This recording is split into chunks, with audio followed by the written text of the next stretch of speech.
So as we are moving forward and as you can hear us, we extend our good morning to you. I am your lead facilitator for the day. My name is Clyde Wilson Pickett. Intermittently, you will see me on our webcam here in St. Paul.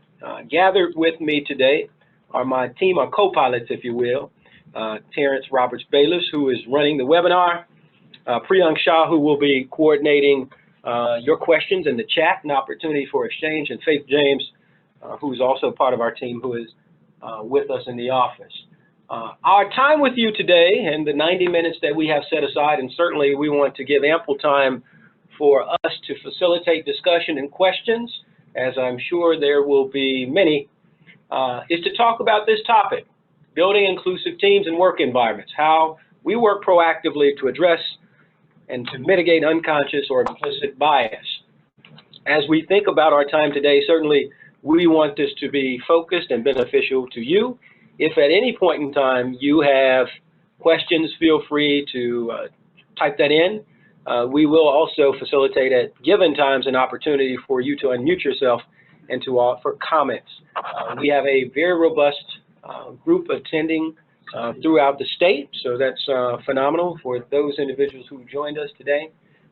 Thank you much. I'll pass it over to Priyank Shah. I'm just kidding.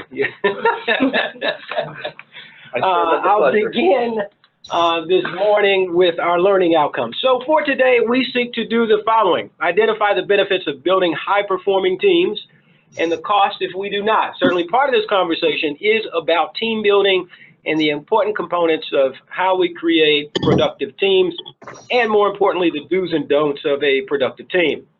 We want to introduce and promote an understanding of bias and implicit bias more specifically, and to discuss strategies to impact trust and support, and look at how the promotion of that support is very beneficial to how we think about teams and organizations. Those are our learning outcomes, and that's what we endeavor to do this morning. Certainly, we've broken this out incrementally, so there's an opportunity for us to progress this information in different segments. We'll spend some time talking about unconscious bias, bias overall. We'll spend some time talking about teams and the important components of a positive team, and then we'll talk about the strategies that you can use individually to impact and address unconscious bias, as well as some suggestions for teams and organizations. So that's what we've set up for our time today. Again, if any time you have questions, feel free to ask those questions. We'll begin with some common language. As we give these presentations, we understand that part of this conversation is establishing the foundation for what we want to undertake together. We thought we would share this quote with you, and a good opportunity to set the table for us today. And it's this: when we listen and celebrate what is both common and different, we become wiser, more inclusive, and better organizations. Certainly part of our reflection on this quote is understanding that our ability to address implicit bias, to address the impact of bias, and to address how we move forward within the framework of team is essential to what we endeavor to make our organizations more inclusive, to help us build better, more strategic and inclusive and robust organizations, and individually to promote how we become more invested and knowledgeable about what we do. As we move forward and as we think about our introductory definitions, and on all of the webinar presentations and all of the in-person presentations from the Office of Equity and Inclusion, we have been intentional about underscoring and emphasizing our work around diversity, equity, and inclusion. And for that purpose and for those reasons, we continue to share information on the definitions that help guide our work. So we share the definition of diversity and the understanding that it encompasses acceptance and respect. It is the understanding that each individual is unique and our individual differences need to be recognized. Certainly, we underscore and prioritize that this can be across the dimensions of race, ethnicity, gender identity, gender expression, sexual orientation, socioeconomic status, age, physical, mental ability, religious beliefs, political beliefs, and other ideologies. Compounded and paired with that, as we think about those introductory definitions, are inclusion.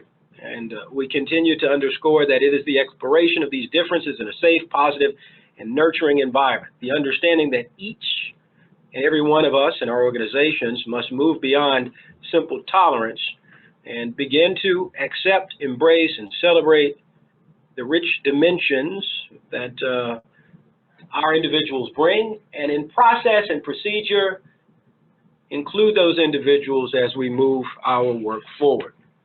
Lastly, our definition for equity, and that's proportional distribution of desirable outcomes across groups.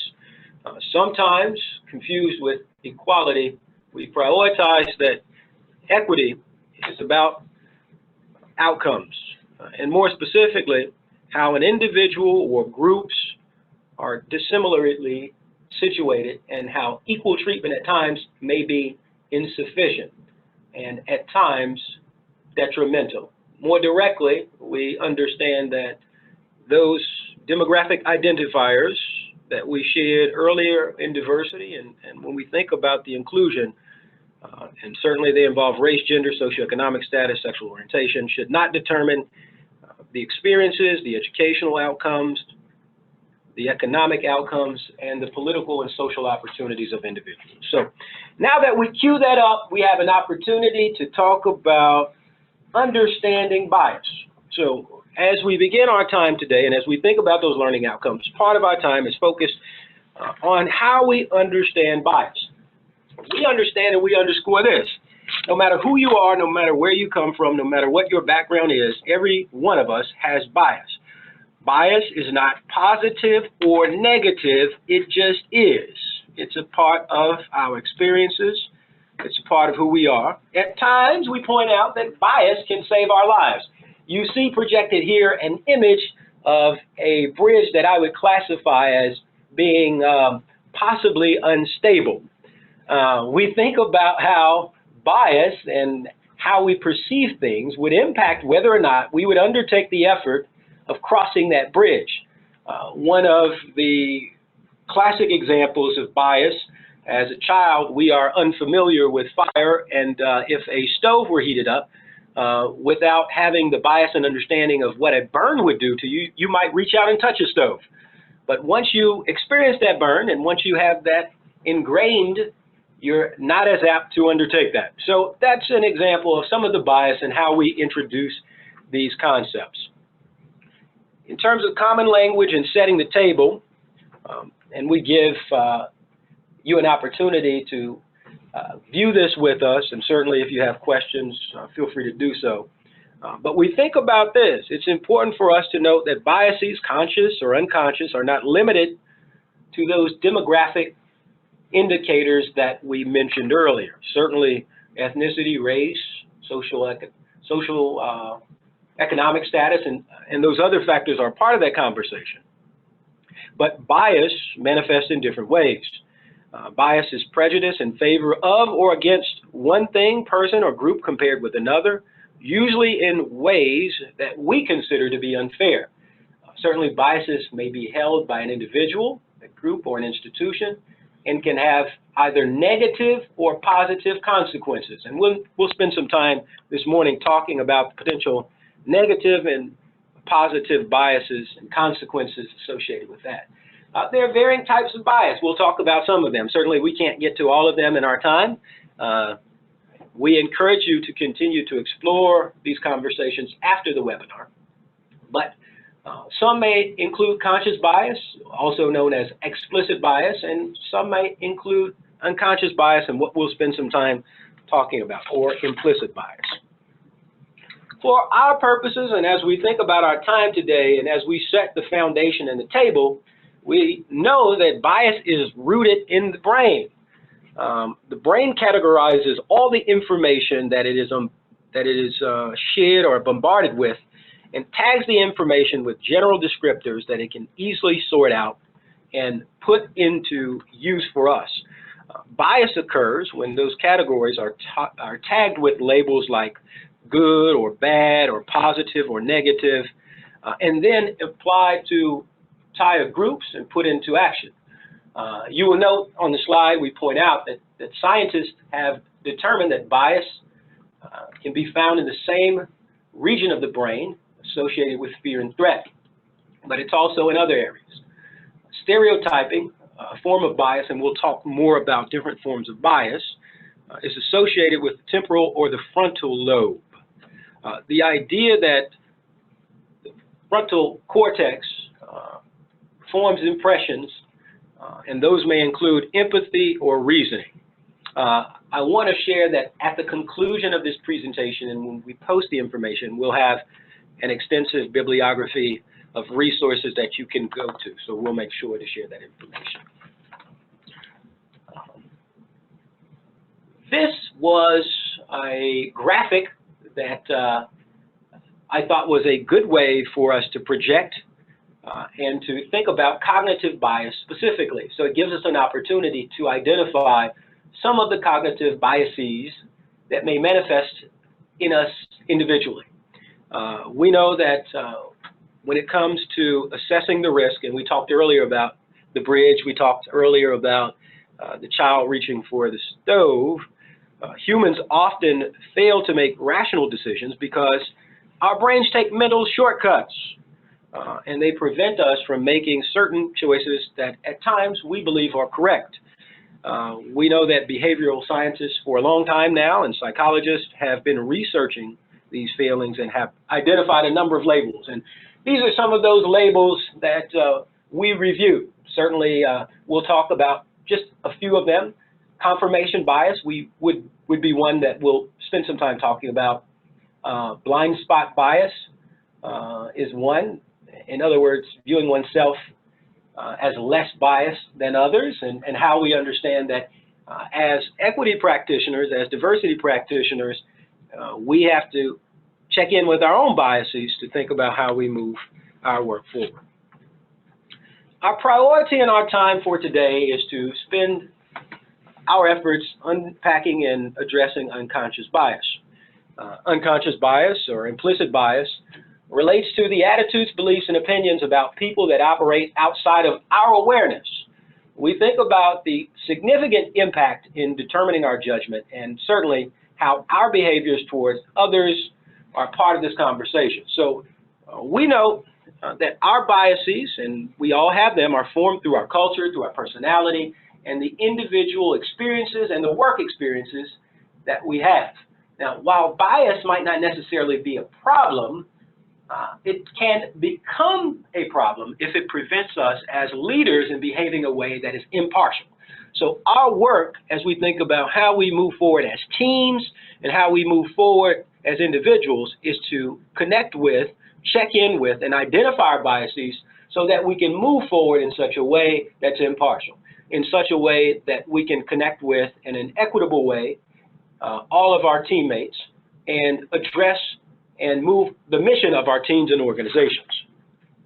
So more specifically, as we dig into this, and we have some research and scholarship at the bottom, unconscious biases are the prejudices we have but are unaware of, and they are mental shortcuts, again, based on societal, social, and stereotypical norms. We note that we talk about the importance that small bits of information over time influence our patterns of behavior, and they help us form conscious values that have an impact on what we do. As we move forward and think about unconscious bias, part of how we check in and how we get a better understanding is testing, is an opportunity for us to explore. One of the most effective tools to test one's unconscious bias is the implicit association test, or the IAT. It measures the attitudes and beliefs that people may have or may be unwilling or unable to report. You will note that we share that the IAT was created more than 10 years ago and has been used by over many millions of individuals, over 20 countries. We will also send out a link to the IAT, and a quick search on your favorite internet platform or search provider, I don't want to give any plugs for anyone, will give you an opportunity to check in and to use the implicit association test. One of our recommendations or outcomes for today is for you to take that so that we can begin the conversation to think about what are our own biases and how do we then move forward to go about addressing them. Part of the conversation as we think about our bias is about that conditional learning component and how unconscious bias is influenced or shaped by how we're learned and how we're conditioned. So, for example, if an individual had an experience with someone they categorize as belonging to a particular group, they associate it with the entire group. The example I give quite often, and folks who know me, and now that you're on this webinar, you know that I am a fan of the Pittsburgh Steelers. When I happen to visit the Cleveland Browns for a football game for which Chancellor Malhotra is a fan, and when I'm treated in a disrespectful way, I have conditional learning and associate those bad experiences and bad behavior with Cleveland Browns fans. Now, that's not to say that the Chancellor is a bad person, but that is to acknowledge that conditional learning is a factor for how we pick up bias. We give and acknowledge the scholarship of Venosa here, and there are some articles, again, that will be included in the information that we undertake. We'll check in and just acknowledge a few types of unconscious bias, and then we'll give an opportunity to have some check-in for questions. A few that we identify are affinity bias, that tendency for each of us to warm up to individuals who are like ourselves. I mentioned that I am a fan of the Pittsburgh Steelers. If I would see someone with a Steelers shirt, of course, I would have some affinity toward them. My bias may manifest itself in that way. The halo effect, the tendency to think that everything about a person is good because you like that person. So as we think about those individuals who are most influential and have done positive things in our lives, we have a halo effect, and that's a bias that we manifest as we think about that. It's unconscious. The perception bias, the tendency to form stereotypes or assumptions about certain groups that make it impossible for us to make an objective judgment about the members of that group. And again, confirmation bias, this tendency to seek information that confirms what we already believe. So those are just some few examples of unconscious bias. There are more than 150 identified unconscious biases, and we know that large organizations, universities, colleges, Fortune 500 companies, nonprofit organizations have now begun the process of utilizing unconscious bias training as a way to address it and impact the way we execute the mission of our organizations, and to think about how our efforts to mitigate these biases not only help individuals, not only help organizations, but also help teams that operate in the framework and involve all of those parties. The examples that we shared obviously are numerous. Some specific examples as we think about how this plays out. There are studies that project that Fortune 500 CEOs who are close to or above 6 feet tall have a disproportionate representation of leadership roles. More frequently, we tend to have a bias toward individuals who are taller in stature in leadership roles.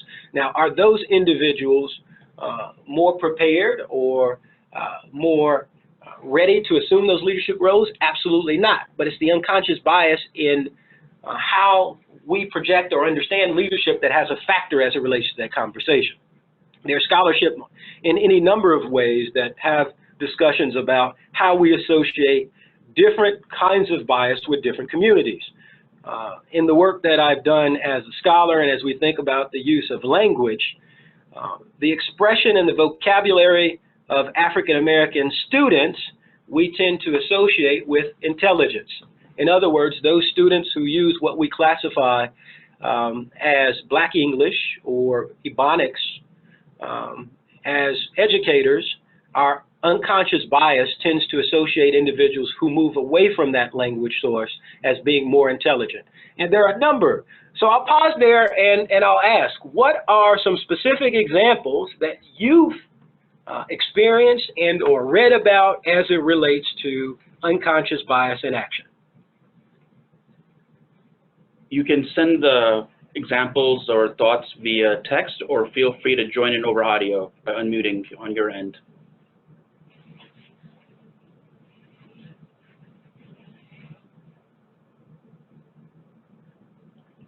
Architects are men. Architects are men. That's something absolutely that you hear, and engineers as well. So as our colleges and universities around the country have endeavored to create balance and representation, we think about how we project in certain ways gender balance in majors. That's a major that historically is dominated by X. On nursing, for example, we have a tendency to associate nursing with a strong representation of individuals who identify as women.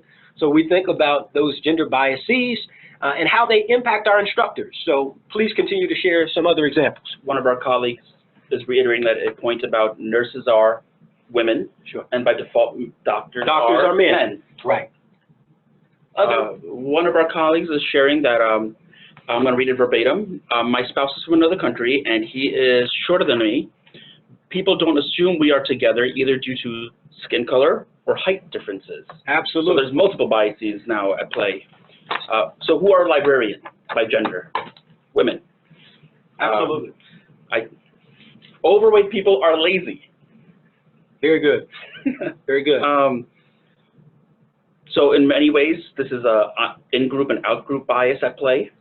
One of our colleagues shares with us. So the us versus them dynamic. Sure. The University of Phoenix is not a real degree. Very good. Very good. So I appreciate, continue to share some of those. We'll check in with just a couple. One of the things that I think that manifests itself in our system as we acknowledge our own bias, somewhat shortchanging community college education, whether or not that's a real college experience. As educators, that's one that I've experienced having worked at a university, having worked at a community and technical college, whether or not the rigor is greater at one institution than another, and whether or not the faculty are stronger. That's an example of something that the unconscious bias manifests itself. Others that may have come in. Somebody reiterated your point just now. One that we have is very short and very salient to our work in terms of the students and populations we serve. Muslims are violent. That is another example that is promulgated, and as a result of the bias that's projected in many ways. And how that might play out in the classroom. Absolutely, absolutely. Adjunct instructors are truly not faculty. That's or not truly faculty. Not truly faculty. Absolutely, another good example as we think about who is represented in our organization, and as we pivot at some point and talk about team, how those messages impact an individual's ability to be a part of the team is what we need to keep front and center. We're classifying some broad conversations that as leaders in higher education, we have to confront, particularly in the system format, and have those conversations front and center. I'll take one more. Tribal universities aren't real universities. Tribal universities aren't real universities. So we think about how somewhat it's projected that tribal affiliation in some way diminishes the institution. As we think about this conversation and as we think about Equity 2030 specifically, a question that I've heard frequently is if this is about us somewhat focusing on the shortchanging or the diminishing of the education to get students of color to the finish line. And that's not it at all. In fact, the implicit bias that's suggested in those questions suggests that somehow we would have to shorten the finish line for students of diverse backgrounds. So we have to check in with those unconscious biases, and we then think about what the impact is. So thank you all for sharing, and certainly we'll continue the dialogue, and this is an opportunity for us to think about impact and now effect. Part of this is about how unconscious bias may impact our business decision. how we move forward, and who we advance our work for as an organization and as a team. Who we bring in for interviews. Certainly our unconscious bias and our process may shape who we choose to bring in and who we hire. Part of the conversation and the impact is who we promote on our teams and how we make promotions overall in our organization.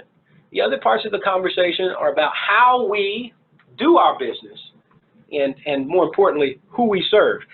In the context of higher education, in the context of teams, we have a tendency to associate different organizations with different parties of individuals. So whether or not elite organizations, elite institutions specifically, have a specific focus or catchment of students that they want to be a part of their organizations.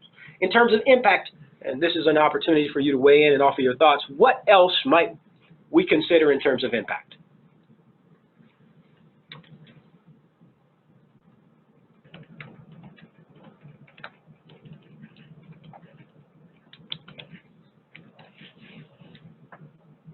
Microaggressions? Microaggressions, absolutely. So those daily insensitivities that compound over time to impact the experiences of individuals on our teams and individuals who are part of our organizations. The impact on employee morale. Absolutely. So front and center as we think about how we move forward with our work as teams and how we move forward our work as individuals is how morale over time can be impacted by unconscious bias. One very salient comment, whose voice has more impact in a meeting? Absolutely. So this idea that there is a pecking order in terms of voice and impact in meeting structure, and over time, how implicit bias continues to underscore and support and bolster that idea. Thank you for sharing. Yeah. One that, oh, they're just flooding in now. Impact on collaboration. People will not want to collaborate if they feel left out. One example, a corollary to this is who's invited to participate in trainings, sure, and who is not. Which we will touch upon later. Yeah. Yep. The hiring process is brought up again, sure, which is very salient for our work. And impact on how policies are written and then enforced. Policy impact and enforcement, absolutely. So as we move forward, and thank you all again for sharing and interjecting as we continue to think beyond that, the so what? What's the impact? So as we think about the impact, certainly diversity and inclusion are adversely affected and impacted by the unconscious bias, but so too is the long-term impact of equity. As organizations, as colleges and universities, in our case, is that conversation of how we prioritize equity. That is definitely impacted as we think about that. Studies show that diversity and inclusion are an imperative for companies to be competitive because they lead to innovation, they lead to improved productivity, and more importantly, better decisions. Our inability to create and facilitate diverse perspectives and inclusion of diverse perspectives will curtail and ultimately shut off our outcomes.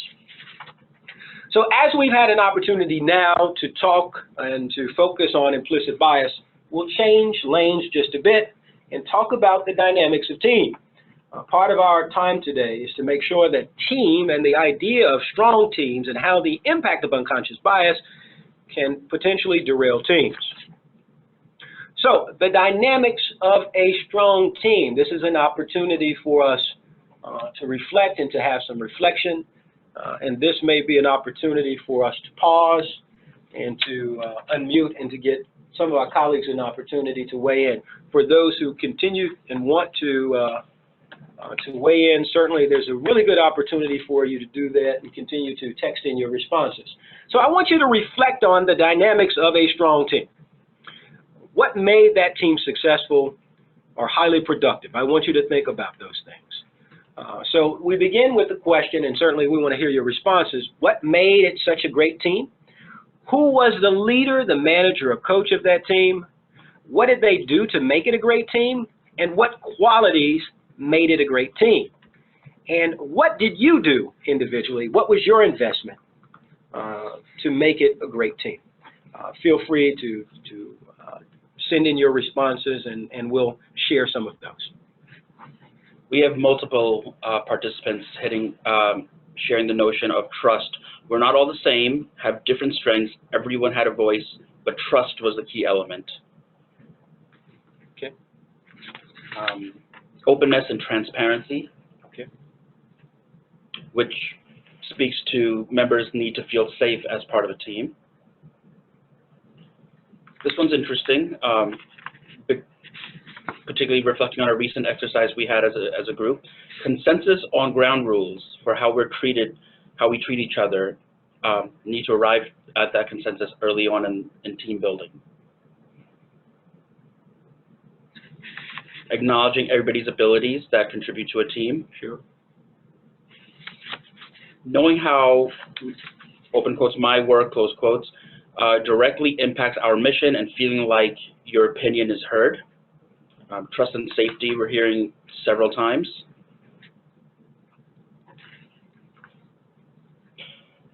In a real positive team setting, the leaders made sure to include all perspectives and didn't give undue weight to one over another. Absolutely.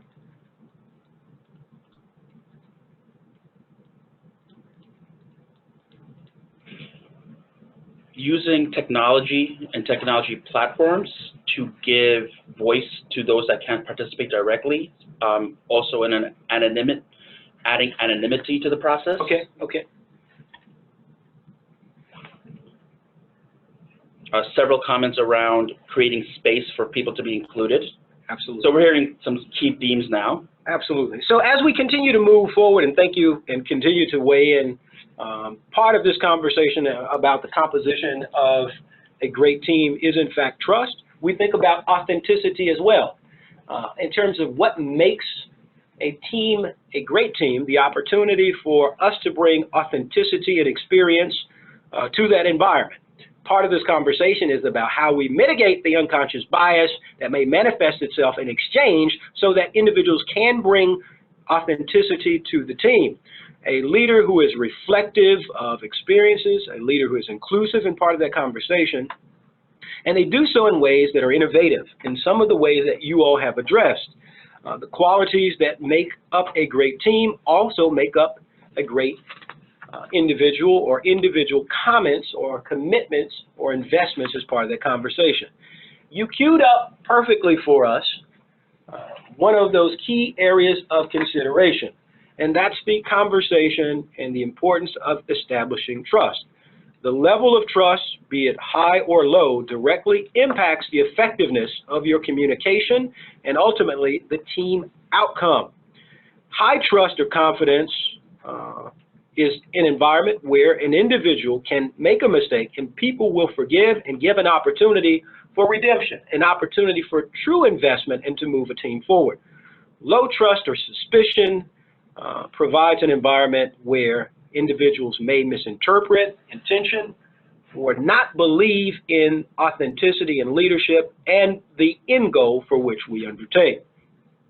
So as we think about how we create environments and how we create teams that are important, part of this conversation is to uncover our implicit bias. And at the beginning, lead from a point of trust and to share your truth. The low level of trust directly impacts employee morale, as we talked about and as was shared. The graphic and the example that we give here is a poll from an article that came from Forbes. And the HR poll was designed to garner feedback of what employees indicated as the most important element of teamwork. And you see here that 89% of the employees who were surveyed stated that being a part of the team where co-workers were honest and there was trust was one of the most salient points. We know that 68% of all employees in this article that was shared, and we'll have that link for you, that they would leave their current employer if there was a lack of trust. And part of that conversation was about implicit bias and how individuals were experienced based on the identity that they brought to the table. So the reasons associated with the imperatives and how we must move this forward include certainly the way business decisions are made and how we operate in the framework of team, and clear messaging and transparency. So when we think about how we create environments that are conducive to having a strong team, and you all shared some of this information, it starts with positive communication strategies, understanding that we all have a diverse perspective and the ability to share that is front and center. The idea that respect and civility is a part of that conversation, as well as the access to opportunity, the access to grow, and to continue to be developed. So in action, as we think about the positive communication strategies, I should say the do's or the don'ts, and what we should focus our attention on, engage in difficult conversations in person. So as we think about, and all of us have experienced environments and teams where there are difficult conversations that happen outside of our purview or not with us. But as teams, if we want to have productive strategies of communication, we have to engage in conversations in person. We have to show genuine concern for others, and not just when you need something from an individual. We have to speak respectfully about our team members and address those things front and center.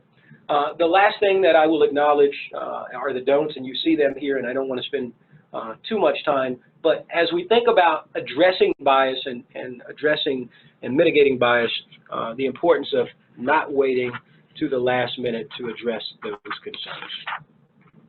The impact, and as we think about the impact of unconscious bias on team performance, and they include these: team member composition.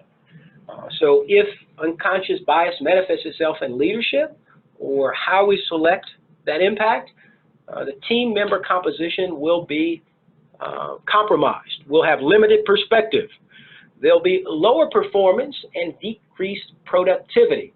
Groupthink, one of the unconscious biases that is indicated on the graphic that we shared, will be present. In other words, we'll tend to go along with the thinking of others instead of interjecting ingenuity and innovative ideas and approaches to challenge and to address issues. There'll be increased turnover. We know that teams that experience a great deal of unconscious bias have a pronounced turnover in terms of the composition of their teams. I'll pause there and I'll take any questions that you might want to type in before we get to the specific actions by individuals, the specific actions by teams, and the specific actions as organizations that we should undertake. Other questions, comments, or thoughts that you have brewing right now based on the information that we've thrown at you? This is Terrence Robertson. I'd like to say, too, that I've been on a lot of teams where you have things like a confirmation bias from the leadership taking place, where they don't want people on their team who might challenge their perception, their belief, their decisions. So that plays directly into their confirmation bias and wanting to seek that which with they already, what they already believe. Would you mind advancing back one slide as a request? Some folks want to read this a little closer. Okay. Groupthink and search committees can be a huge problem. Yep. Absolutely. So we'll talk about that in the specific actions, and we'll get this slide out to you with the graphic, the do's and don'ts in communication. Certainly we want to move that forward. But the groupthink component specifically about search committees is an imperative to check in as we think about unconscious bias, because we have a tendency to, if not challenged, go with the individual who may have more seniority in terms of advancing that perspective in the meeting. So thank you for sharing that information. Other comments, questions as we move to the actions? There's one comment that's come through that brings up the issue of quote-unquote right fit. Okay. The term the person has to be the right fit is commonly used, but that inherently includes bias. Absolutely. So this will be addressed later on when we think about specific strategies, so thank you for bringing it up.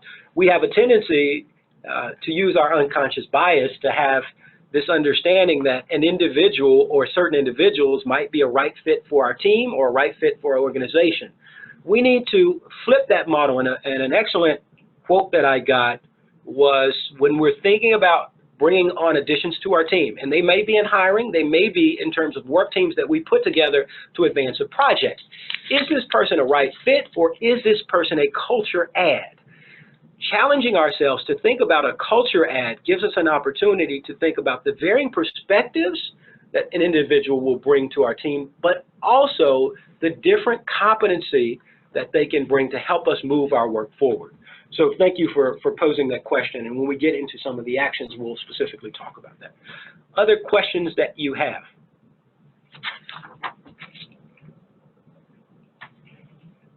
One question that's come up, and this is again in reference to the do's and don'ts. There was a don't that's post a don't around don't use electronic communication to have difficult conversations. This is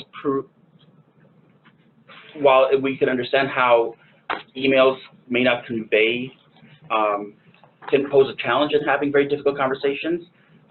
One of our colleagues would suggest that electronic communication also creates a paper trail of who said, she said, that is an excellent point. So thank you for pointing that out. In terms of the don'ts in positive team communication specifically, those are nuanced conversations. You're exactly right. In situations where there may be an exchange and the presence of discrimination or that bias in action, absolutely have a paper trail. So my colleagues in compliance would have significant issues if I said do not have difficult conversations electronically. You're spot on. This was more a focused conversation as it relates to leadership. Quite often when decisions are made, we send them out without having any background or opportunity to check in with our teams. The confirmation in the second phase of having the email is appropriate. And of course, as you acknowledge in those conversations where bias or certainly discrimination may manifest itself, it's acceptable and appropriate to have that conversation in writing. But we want to make sure that that's not the only place you have it. If, as a team, the only place that you can have uncomfortable conversations is in one-way emails, it impacts not only the morale of the team, but ultimately the opportunity for you to move and project the true mission of the organization. So that's what we meant by that. So thank you for that question. Thank you. Thank you all. Please do keep sharing your comments and questions. Thank you. So as we pivot and we talk about action, and I'm mindful of the time as we are good, but still want to leave time for questions at the end, we pivot and to think about whether or not unconscious bias can be controlled. Researchers have long believed that because of implicit associations development early in our lives and because often we are unaware of their influence, that they might be impervious to change. But science suggests something different now. We can work on the way we think, we can work on the way we behave by checking in and to think about cognitive opportunities to develop. So the recent work suggests that we can reshape our implicit attitudes and behaviors if we know what they are. So one of the reasons we advocate for the IAT is an opportunity for you to check in individually on those biases. Part of our work collectively as teams and as offices of human resources, offices of equity and inclusion, and as we think about our colleagues here at Minnesota State, is to think about how we review an organizational pattern of behavior to address some of these implicit or unconscious biases. We know that information and certainly the psychological basis for the bias is a part of that conversation. So too is the conversation about motivation. Is it internal motivation or external motivation that projects change and impacts this conversation? The conversation that direct contact with certain members of groups gives us an opportunity to change our normative experiences and to check in with those biases. I gave you a lighthearted example of football experiences and fan participation. But in the real life, it's very difficult when you have unconscious bias about specific groups to overcome them. The only way we can do that is to start by having those very difficult conversations and working on teams with specific goals, with equitable opportunities for common goal and pursuit. Also, common context and environment is a part of the factor. So how we project and have leaders that are diverse and that are put in positions to address change. as we continue to move forward, the key thoughts, and when we think about this work, to address our bias, understands that we have to respond without prejudice, and as individuals, we must overcome years of exposure to bias and stereotypical information. The work of Devin et al., which we will share in our bibliography, identifies that as leaders, it's easier to change processes, but changing people is more difficult. But action is required on both. When we think about how we do that, leaders must address their biases and impact, and the impact that it has on their actions. And as teams, we must review the actions overall of our teams. So this is an opportunity for us to have some individual reflection. This is an opportunity as we think about how we move this road forward. And our colleague earlier shared a really key question as we think about those individual reflections and the work that we do. And those questions that we pose and that we think you should ask yourself include these. Who do I tap for the lead role? And when you reflect on that, is it the same individual? Are they the same kinds of individual? Is there a pattern of behavior associated with that? Do I typically select team members that are like me? Do they look like me? Do they have the same background as me? Do they have similar education as me? Do I view them as the right fit, as our colleagues put? And I challenge you to think about, are they a culture add? Do I typically, and as I reflect on my behavior, seek influence from the same type of people or those who have a personality like mine? One of the shortfalls as we think about individual reflection is that we have a tendency to seek out perspective and the individuals that we're familiar with that are in our circle. That at times not only shortchanges our ability to move our work forward, but certainly to move our teams forward. Again, do I use terms like right fit when thinking about selecting teams? And if so, what does that mean? What does that mean? Other questions about reflections, and we'll open it up. And as I'm going through these last examples, I want you to start thinking about what your individual reflections might be as you think about this work. Am I creating opportunities for those who are less extroverted to demonstrate their capabilities equally to our clients, to our students, and to our other colleagues? In other words, those individuals who might not be as apt to be outgoing in a team setting, outgoing in terms of responding in email, are we creating equal opportunity for those individuals to be a part of the conversation? Do I assign work equitably as we think about projects and teams? And then part of this conversation, and I check in on this quite often as a leader in my own organization and as a leader here in the system, who do I encourage to lead or to speak out at meetings or when facilitating trainings? I understand and had to be checked in a number of times, not everyone is comfortable with sharing in groups. So how do we collect perspective? In instances where one voice may be dominating and in a situation where colleagues in a training or in a team meeting might add value, I will check in with them and ask them to share their perspective so as to give balance to voice and to acknowledge that they are just as much a part of the team and to help with morale and balance and message.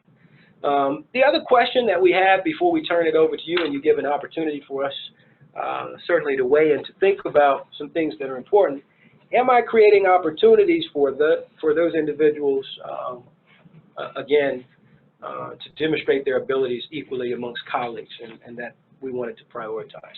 So what do you have? What are individual reflections that you might share for our work?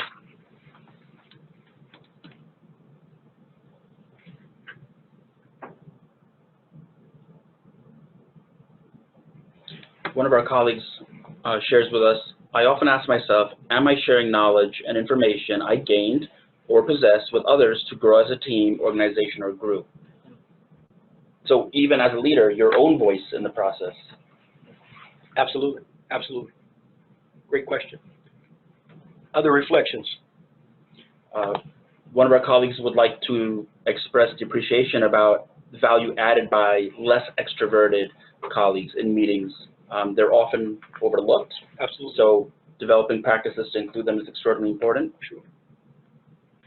Appended to that, how we create environments for our colleagues to express their opportunity to share with the team as a part of the conversation. So too as is this discussion, and we think about the classification of our employees. We have a tendency to give priority based on rank or seniority. What we've learned as we think about teams, an individual whose classification might not be as high may have the perfect antidote and solution for a critical issue as part of an organization or a team. Other thoughts? One approach one of our colleagues takes to this work is by asking, when entering a team situation, by asking people what they need rather than telling them what I or we can do for them. Absolutely, absolutely. Being intentional about checking in and asking with need is essential, or asking about needs. So, thank you. I'm going to read this one verbatim. It's important to set ground rules that allow balanced participation from all group members. One example, participate with the rule of 3. After you've spoken, you have to wait at least 3 other people to contribute before you speak, share again. So utilizing ground rules as a way to exercise effective balance in team sharing and presentation, absolutely.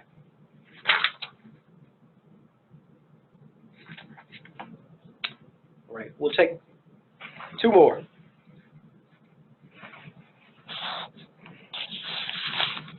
They're coming in quick, so I'm trying to digest them as they're coming in.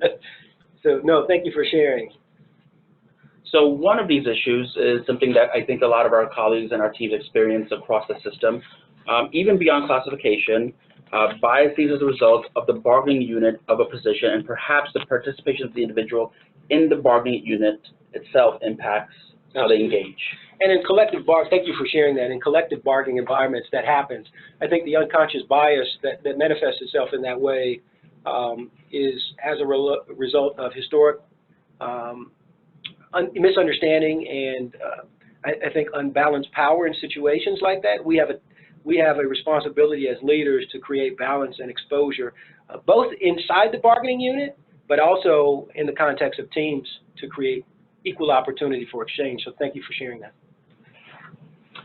So we're hearing a lot of sentiments around creating the opportunity and space and processes to provide input and feedback even after a meeting is over. So thank you everybody for your comments and questions. So as we move forward, 7 steps to identify and address unconscious bias. We'll share these with you. Certainly part of this is about us changing the conversation. Being willing to take individual action on how individually we can and what our commitment is to taking action. Part of this is absolutely about authentic listening and to check in and to unpack the wall associated with the fear to address your unconscious bias, to create conditions for objectivity as a part of the conversation, and to be persistent. We recognize, and certainly we put this up here, that all of us have bias. How we identify those and the willingness to identify those is a part of the work that we must do. To dissect those biases and understand where they come from is a priority for how we move this work forward. And once you do that, making a decision on where you want to start. So which of the biases you want to take on first. As you take that IAT, the tool that we provided for you, and certainly we will send that link out once again, it's an opportunity for you to check in and give an opportunity for where you might want to check in first. One of the key ways, and that scholarship recommends that we address this, is to expand beyond your common interest groups. We have a tendency to focus our attention on what's most familiar with us or what we have the most investment in. To identify your individual bias and to move forward, and especially as we want to move this work forward as a team, being willing to move beyond the common interest group for you. Certainly part of my work individually as a diversity practitioner is about supporting the African American community. That's a group I self-identify with and I'm connected with. but that does not mean that I'm exclusively held responsible or should put all of my attention in that area. As teams, as practitioners, we have to move beyond our common interest group and understand that A, it's about exposure, but B, it's about an opportunity for us to learn and to support those groups who may not have the same level of balance and perspective and opportunity for exchange. So those are 7 steps to move towards the work. The individual actions continue. So how we battle bias. So enhancing the understanding of psychological bias, basis for bias is a part of the conversation. One of the key points that we can do is to replace the negative mental images that we have on target groups with positive mental images. This is a key for the work that we do on our campuses. We have a tendency to have specific images about the groups that we serve. We have to commonly, consciously, and all the time check in with those images and reinforce positive mental images with those groups. One of the groups that was identified earlier when we talked was the presence of our Muslim students. Understanding that balance in terms of what comes out of popular media may disrupt our perspective. But certainly when we check in with our constituents and when we check in with individuals that we know, it shapes the balance of those images, and we come to a place where we have a more productive, more positive opportunity for mental image. So that's an example for us to check in with. The opportunity to increase positive contacts with socially dissimilar groups. Earlier I talked about my own preference and the fact that I identify with being a part of the African American community. But groups I'm not commonly associated with socially, there's an opportunity for me to go beyond that and to challenge an opportunity for exposure. And for each of us, that may be different. I obviously don't want to project on what that would be for all of us, but being willing to check in with what our social norms are and being willing to go outside of the box with groups. For some of us, that might be here in a work setting, checking in with folks who are on a different floor. It can be as simple as that in terms of how we move our work forward. We think about how we work with target group members to achieve the common goal or broad tasks. Part of this absolutely is about our work to prioritize and focus what we do together and how we move our efforts. Replace behaviors that situate or promulgate tolerance with behaviors that move even beyond acceptance, that move to equity and that shift microaggressions, that shift micro-inequities, and we move towards micro-affirmations, the opportunity that we affirm each of us in the work that we do and how we are all a part of teams, and the idea that it's important for us to continuously get feedback. So we think about our 360-degree evaluations and an opportunity to have in the infusion of diverse perspectives as part of that conversation. So we think about, and we spent some time talking just a bit about those individual actions. Team actions are another. We think about the importance as teams to put general awareness training in place. As we think about this, and certainly we'll highlight organizational strategies, team actions are to continue to put in front of your teams awareness trainings and to label the types of biases that we're likely to experience in our organizations and as part of your work as team. Part of that means that you have to conduct employee surveys to understand the specifics. I'm reminded as our team is around the table, part of this conversation is about climate surveys and check-in. For our colleagues who are in HR, it's about the work that we do with PACE survey or with Great Places to Work and those surveys for evaluation. And for colleagues who are checking in who are in student affairs, the opportunity to think about how we provide opportunity to survey the student experience and to illuminate some of that unfairness that might exist in our organizations. Part of it is to think about how we share that information and to hold our leaders accountable for their work. I'm going to pivot as I want to be mindful of time and I want to leave ample time for exchange to look towards more now organizational strategies. Before doing so, I'll pause and ask if you have any specific questions on what we've presented so far in terms of individual or teams? One of our colleagues is putting forward quite a challenge. This notion of what our colleague has written here is the white fallacy, expecting the member of a group to which I harbor a bias against to prove my bias is wrong. The problem is mine and mine alone. That's a real challenge, right? One person that you've categorized an entire group for, Sure. and that could be your colleague or somebody in an interview situation, having to regain all the ground of that bias by themselves. Sure. You bring up a great point, and it's difficult for us, I think, to think about that. That's an opportunity as we think about that individual exploration and to challenge that. So you bring up a critical point. The opportunity to operate in teams that create authenticity create an exchange for us to examine and to think more about that. So I appreciate you sharing that thought. Others want to weigh in, other thoughts expressly that you want to address or bring forward? Okay.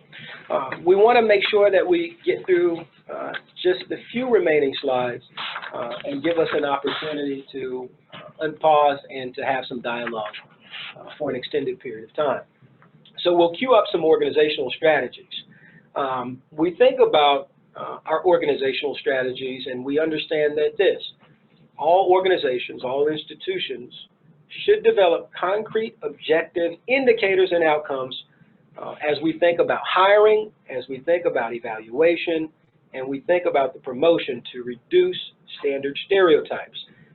We've talked in a number of points during our hour to this point about hiring and how the impact of bias manifests itself in the hiring process.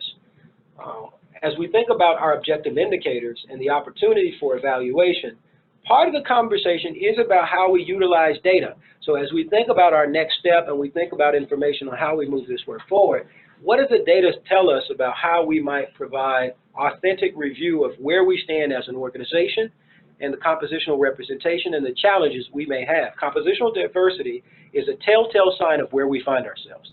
So that's a big part of the conversation. The idea that we must develop standardized criteria to assess and impact the individual contributions in performance and evaluation, and to do so with an equity lens. I can't underscore this enough.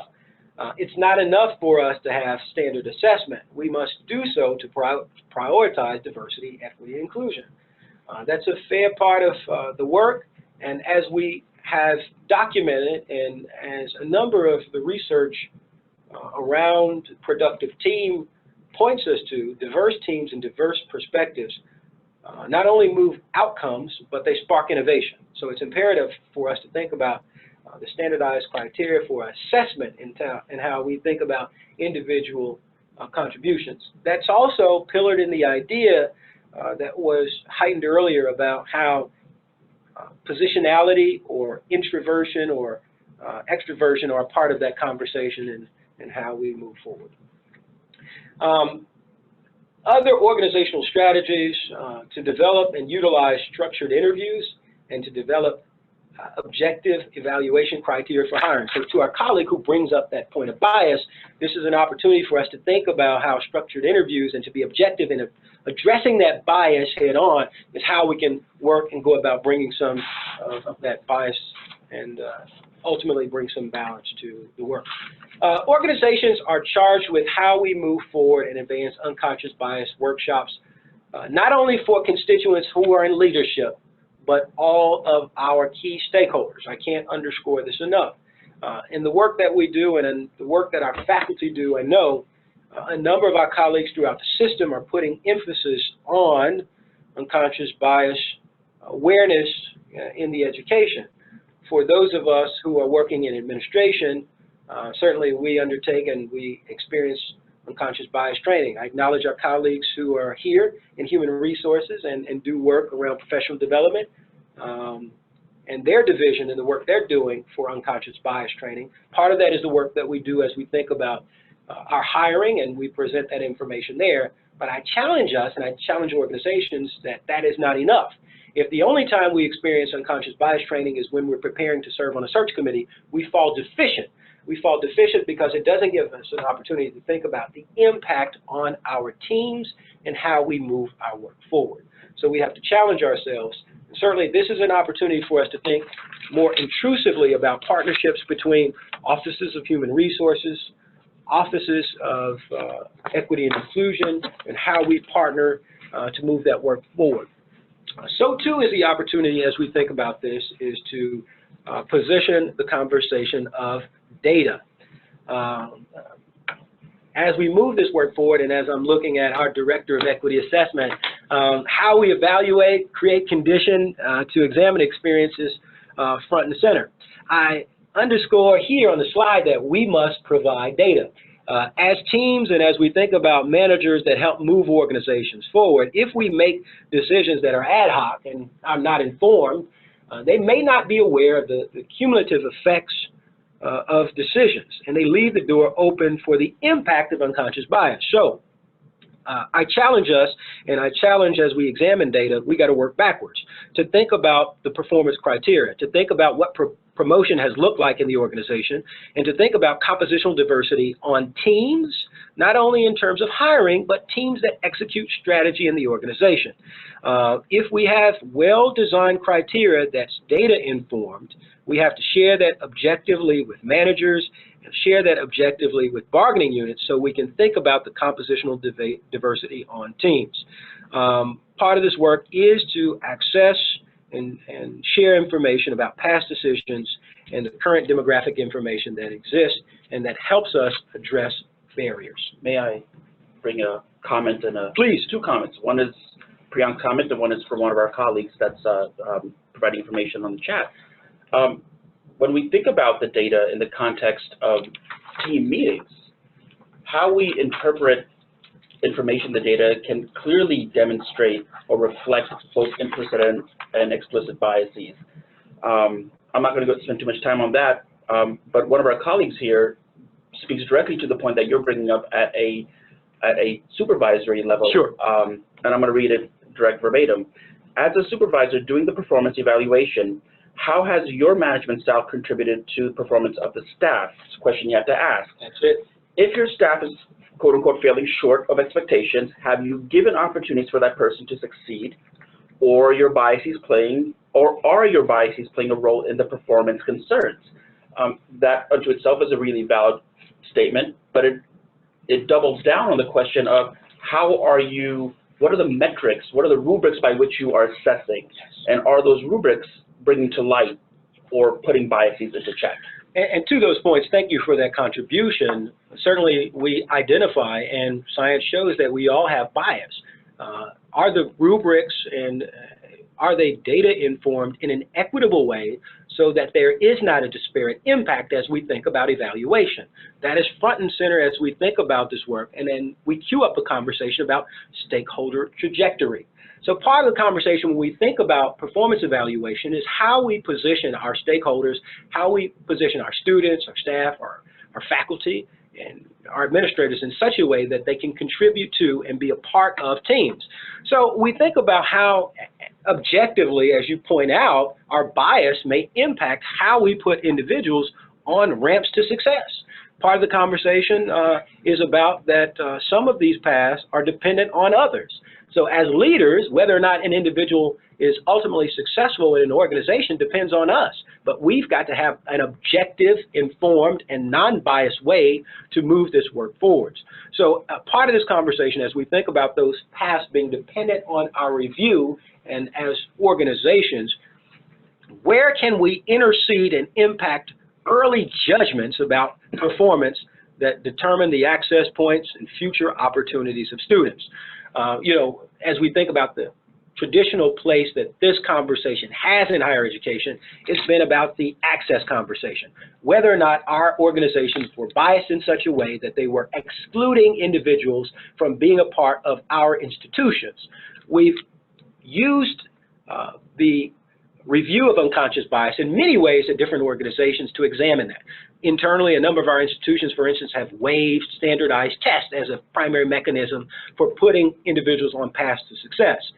For us in hiring, that might be reviewing Minimum quals, we have a tendency to put that front and center as to whether or not that puts an individual in a position to be a part of our team, and whether or not those minimum quals are the key indicator of how we position an individual to be successful. So as we think about that, we reflect on how an organization or teams examine the impact of unconscious bias in stakeholder trajectory. Are we being objective in our review of performance evaluation, in our evaluation of hiring, in our evaluation of criteria to access of our organization, to move students, to move faculty, to move potential employees, and to build connection and to be a conduit for opportunity. So we think about it's worth looking at ramps available to some employees but not for others. Our colleague points out a key and critical point.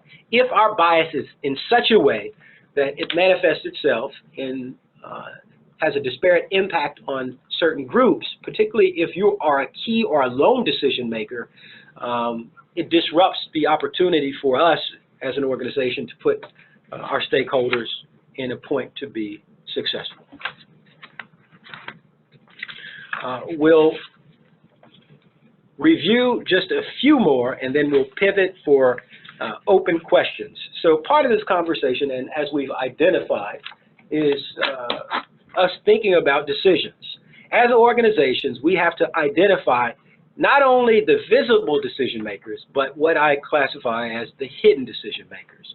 So some employees who distribute scarce opportunities may do so in such a way that's not on the radar of the organization. So we're limiting the opportunity of varying individuals. And how do we mitigate that based on the influence of data to show past representation, demographic representation, turnover as we think about that, lack of student success or student success that has been productive, and various forms of information that we present, I should say. I'll move forward with our last slide, and as we think about our takeaway points, because I'm looking at the time and I want to use ample opportunity for us to get to your questions and to have some dialogue.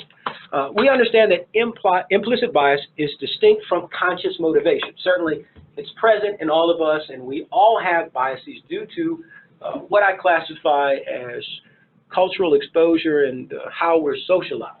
We understand that they impact and affect our behavior unless we challenge ourselves to override them.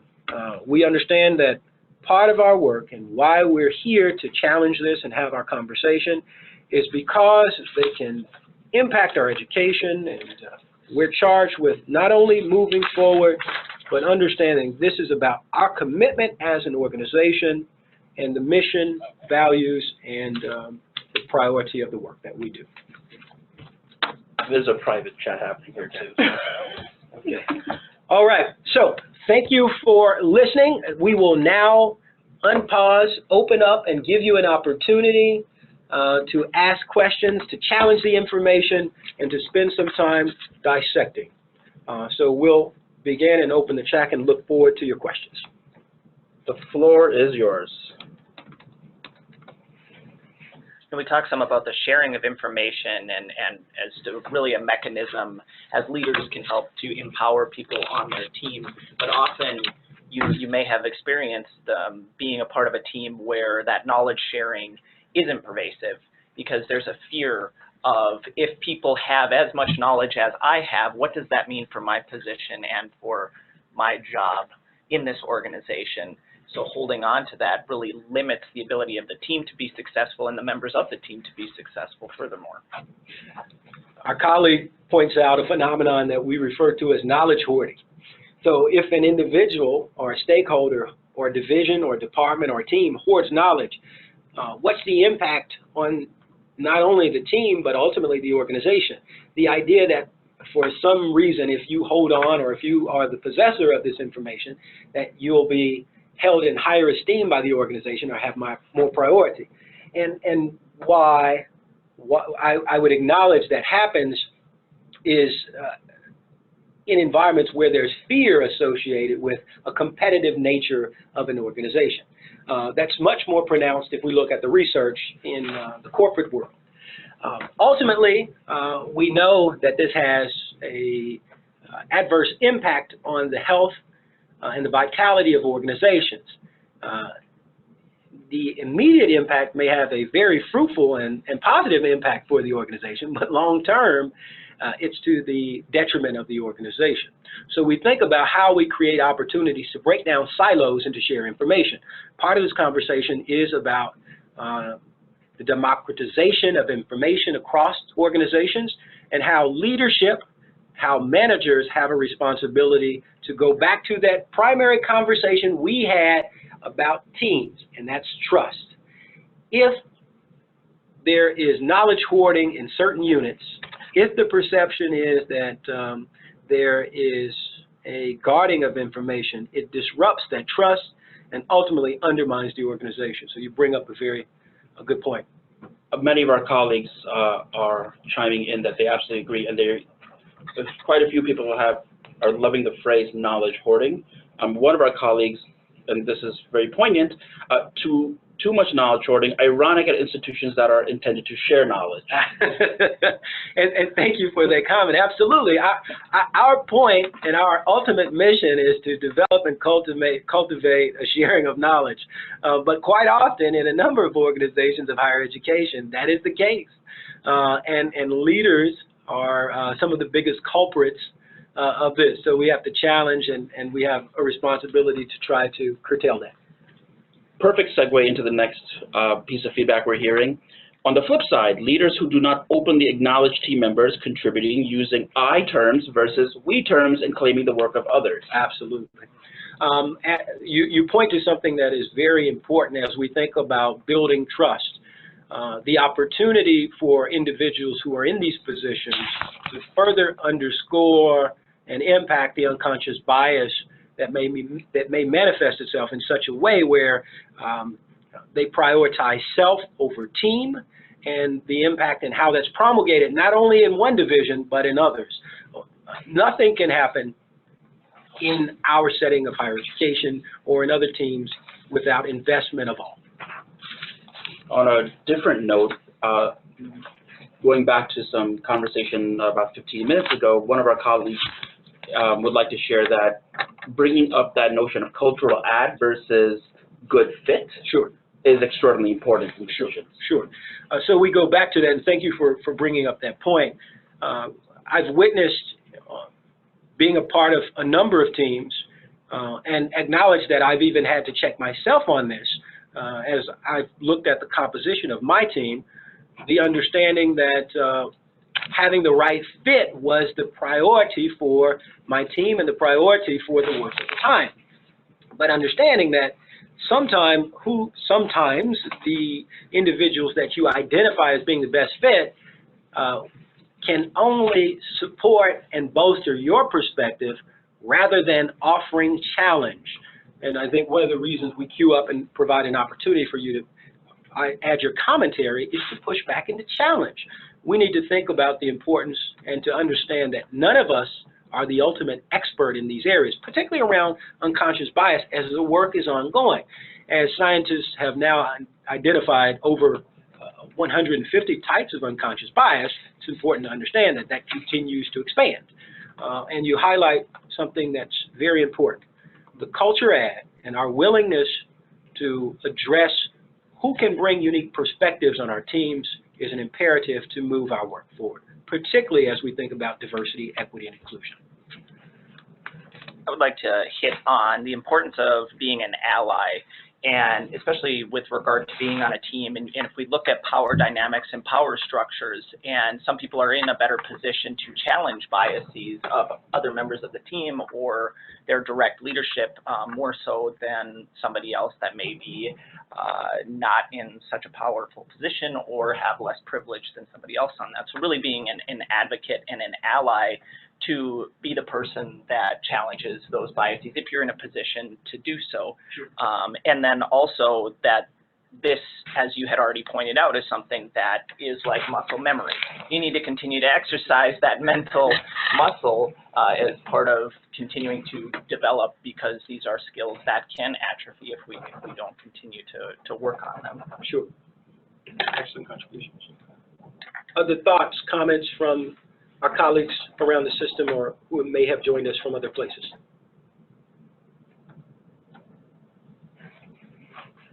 One of our colleagues shares that it's really important to value the challenge of cultural addition that brings, to view it as a gift. Thank you for pointing that out. Absolutely. As we think about the opportunity for culture adds, you point to something very important. Identifying them as gifts gives affirmation to the idea that it's important to continue to add unique perspective to organizations. One of the biggest critiques on our organizations, being higher education organizations, is that we're very resistant to change and glacial in terms of the pace at which we adapt or to move forward. Being more embracing of varying cultural nuances not only helps teams, but ultimately can help how we revisit and ultimately develop and deliver the work that we do. So in acknowledging the comment that Terrence brought up, thank you for addressing it, part of the question. Can any of you talk more about, as a team member, not a lead, what suggestions do you have for encouraging other team members or supporting other team members in each other's work in a way that does not seem disrespectful to the leader who is unintentionally showing bias towards or against someone in the team? Sure. So I think there are a couple of things you can do. I want you to repeat the question one more time so that we can give it appropriate attention. Can you talk more about, as a team member, not a lead, what suggestions do you have for encouraging other team members or supporting other team members in their work in ways that do not seem disrespectful to the leader? Sure. That's an excellent question. I think we have a tendency to separate team conversations versus conversations with leads. And there's some primacy given to the perspective of the lead versus primacy given to team members. I think part of that conversation is to do so in such a way that you connect with them based on common interests. I think that's a good way to start conversation and to think about how we move forward with one-to-one relationships that can ultimately address the team behavior.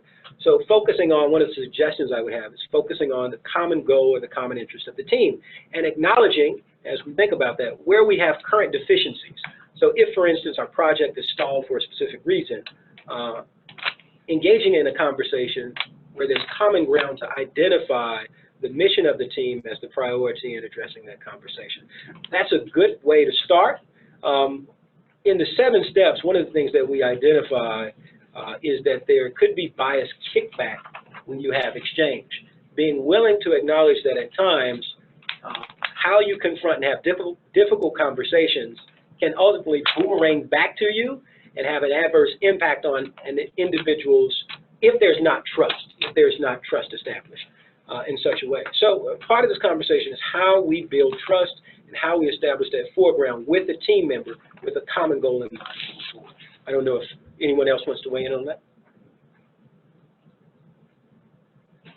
So to springboard off that notion of trust, there's a question / comment here about, we talk about challenging leadership and how it's important. Although this may be true, when you work in a culture that does not always welcome this notion of challenging, it is dangerous to challenge leadership for many. If we challenge leadership, many times the result has been exclusion and overtly dismissal of ideas and lack of inclusion when it comes to critical strategic initiatives. Absolutely. So if I say the emperor is not wearing clothes, will I ever get a chance to speak again? Absolutely. I spot on. So acknowledging that when we give trainings, we speak in general about strategies that the research, the scholarship, and that training suggests can impact and negotiate change. The context in which we operate, all of us, whether we're talking individual, team, or organizations, is a paramount part of what we have to consider in moving this work forward. You identify that quite often we find fear, the guarding of information, and we find hesitancy in leadership in taking in the voice and perspective of stakeholders. Those organizations by nature and the leaders who create those environments are statistically doomed to fail. We know that. However, that's not to suggest that they don't exist. We know that too. So in cases like that, what are the mechanisms to negotiate incremental progress and change? In other words, what are the nuanced opportunities to negotiate some level of discussion and some level of opportunity to address change? For some, it might be the existing mechanisms that we have in place, those teams that we have charged with addressing challenges in leadership. They may be a strategic planning committee, they may be a diversity, equity, inclusion committee, they may be a committee charged with examining professional development at the organization, but where do you plant those seeds to specifically address the challenges of leadership to help move that forward? In our organization, it might be a collective bargaining unit. That might be an opportunity in a space for us to address that change. But ultimately, we have to use what I would call nuanced approaches to address leadership to move that change. And it's a necessity. Those organizations and those individuals who head organizations that are not open to perspective are those that are doomed to fail. So this is really well segued into a comment/question, and we'll be wrapping up here in a few moments. So let's have a robust end to this conversation. One of our colleagues, and before I pose this question, I would acknowledge that in looking at who's attending, there's many folks that are grouped together watching and listening to this presentation as a collective. So that unto itself isn't beginning to plant those seeds. Sure. So to the question, have you thought about developing a shareable workshop for councils, committees, and other groups as an activity to address bias?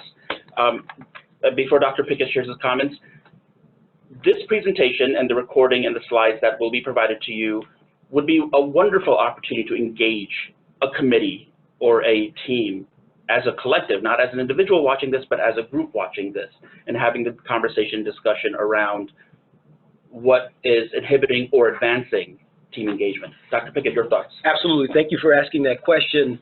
And it segues well into our opportunity as the Office of Equity and Inclusion to promulgate and to share broadly our strategic plan. So we, within the last year, undertook an effort to review our strategic planning efforts for the office and to set mission and vision and focus of attention forward in the next year. Part of that conversation will be professional development and ongoing development for the system. Included in that conversation and the work that we do are a facilitation guide on how campuses can move forward with discussions about unconscious bias and opportunities for exchange.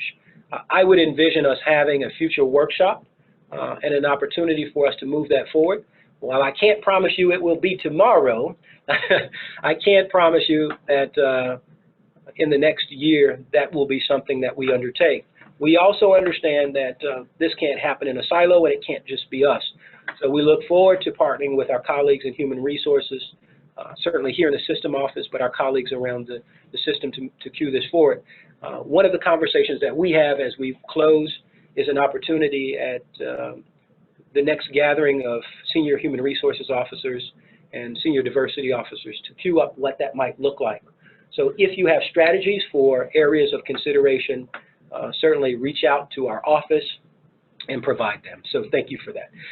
I'll take the opportunity to close, certainly on behalf of our colleagues here at the Office of Equity and Inclusion, Terrence Roberts-Bayless, who coordinated and ran logistics for the webinar, Faith, who was here with us in spirit and nodding and helping us move forward, and Priyank Shah, who is the facilitator of the Q&A.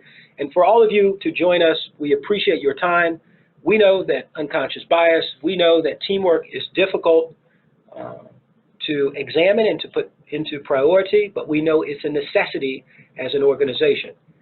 We look forward to your continued partnership and opportunity to not only explore these comments, but to make a measured and impactful change in the work that we do. We look forward to seeing you on the next webinar, and we look forward to sharing this information with you. Thank you, and have a great day.